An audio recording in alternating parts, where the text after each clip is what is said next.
Hello everyone.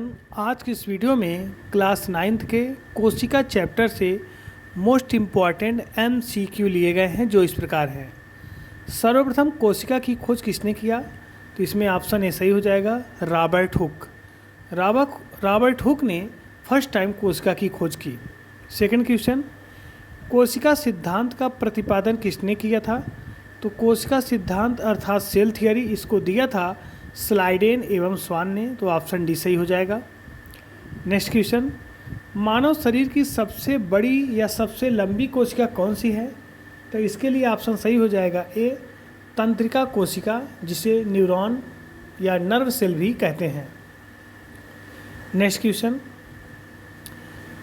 जीव शरीर की रचनात्मक एवं कार्यात्मक इकाई को क्या कहते हैं? तो यहाँ बोल सकते हैं structural and functional unit of living organism. तो इसके लिए ऑप्शन ए सही हो जाएगा, कोशिका। इनमें से कौन प्रोटीन निर्माण का केंद्र है? तो प्रोटीन निर्माण या प्रोटीन संश्लेषण का केंद्र होता है राइबोसोम, इसलिए ऑप्शन सी सही हो जाएगा। राइबोसोम को प्रोटीन सिंथेसिस का केंद्र कहा जाता है। इनमें से किसे ऊर्जा निर्माण का केंद्र कहा जाता है?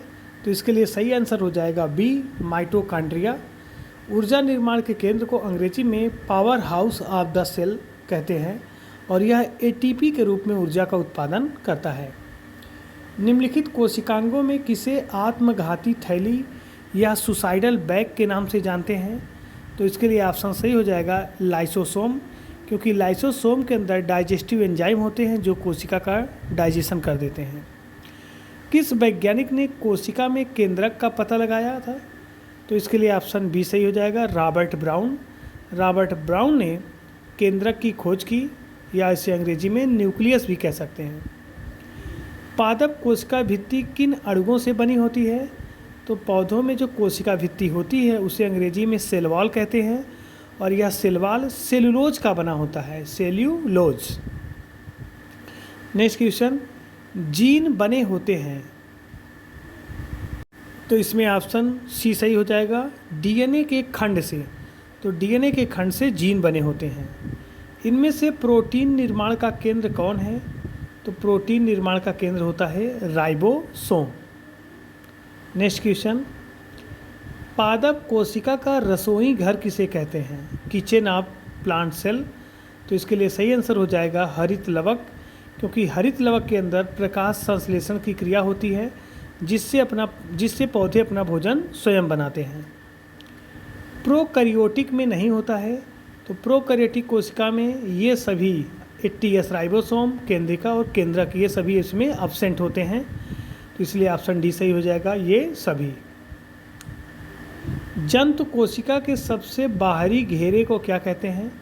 तो जंतु कोशिका के सबसे बाहरी घेरे को कोशिका झिल्ली कहते हैं, जिसको अंग्रेजी में प्लाज्मा मेम्ब्रेन कहते हैं। इनमें से किससे गुणसूत्रों का निर्माण होता है?